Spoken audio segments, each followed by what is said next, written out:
Assalamualaikum warahmatullahi wabarakatuh. Saya Tiffany Prajaning Tias dari jurusan Fisioterapi 2020.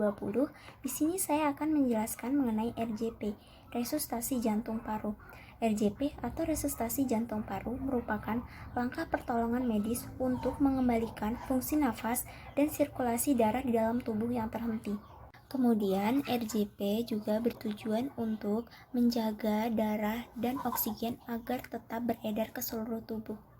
Tahapan melakukan tindakan penyelamatan melalui RJP disingkat menjadi CAB, yaitu singkatan dari kompres yang berarti menekan dada, kemudian ada airway yang berarti membuka jalan napas, kemudian ada breathing yang berarti memberikan bantuan nafas. Sebelum melakukan tindakan RJP, pastikan terlebih dahulu bahwa lokasi tersebut benar-benar aman untuk kita sebagai penolong dan juga untuk korban itu sendiri. Kemudian jangan lupa gunakan alat pelindung diri yang ada seperti masker dan juga sarung tangan medis untuk menghindari resiko infeksi menular. Kita juga dapat memindahkan korban dari bahaya atau juga kita dapat memindahkan bahaya dari korban. Apabila bahaya tidak dapat diamankan, segeralah meminta bantuan kepada ahlinya. Kemudian kita juga dapat memeriksa kesadaran korban dengan menggunakan metode AVPU, Alert Verbal Pain Unresponsive, yang bertujuan untuk memeriksa korban apakah dalam keadaan sadar atau tidak sadar. Apabila korban dalam keadaan tidak sadar, segeralah meminta bantuan medis dan lakukan tahapan selanjutnya karena kita masih memiliki waktu untuk menunggu bantuan medis datang. Baiklah, saya akan mempraktekkan tahapan melakukan RJP. Hal-hal yang perlu dilakukan sebelum melakukan RJP. Yang pertama, pastikan bahwa lokasi tersebut benar-benar aman untuk kita sebagai penolong dan juga untuk korban itu sendiri. Kemudian, kita dapat memindahkan korban dari bahaya. Apabila bahaya tidak dapat diamankan, segeralah meminta bantuan kepada ahli. Kemudian yang kedua ada memeriksa kesadaran korban dengan menggunakan metode AVPU, Alert Verbal Pain Responsive.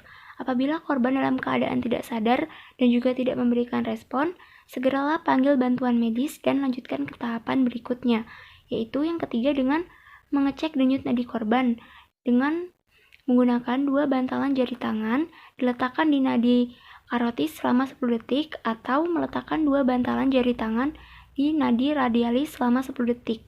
Kemudian mengecek nafas korban selama 10 detik. Apabila korban tidak ada nafas dan juga tidak ada denyut nadi, segeralah lakukan kompresi dada dan juga pemberian bantuan nafas. Saya akan melakukan tahapan RJP pada orang dewasa. Yang pertama ada kompresi dada. Kita dapat berlutut di samping korban, kemudian menentukan posisi kompresi dada. Setelah menemukan titik kompresi, letakkan tumit tangan di atas titik tersebut dengan tangan satu lagi di atasnya.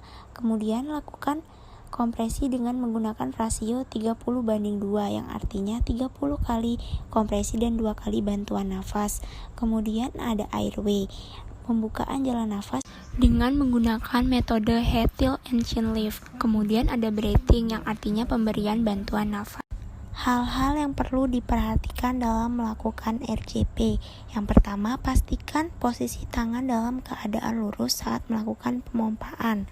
Kemudian yang kedua, ada rasio kompresi. Apabila satu penolong, gunakan rasio 30:2 yang artinya 30 kali kompresi dan 2 bantuan nafas. Kemudian lakukan kedalaman sedalam 2 inci atau 5 cm.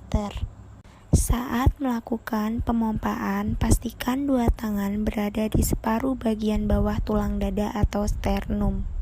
Kemudian, kompresi dilakukan dengan kecepatan 100 sampai dengan 120 per menit. Hal-hal yang perlu dilakukan setelah melakukan RJP. Yang pertama, apabila korban ada nadi dan ada nafas, lakukan recovery posisi. Yang kedua, apabila korban ada nadi dan tidak ada nafas, lakukan breathing support. Yang ketiga, apabila korban tidak ada nadi dan tidak ada nafas, lakukan RJP kembali.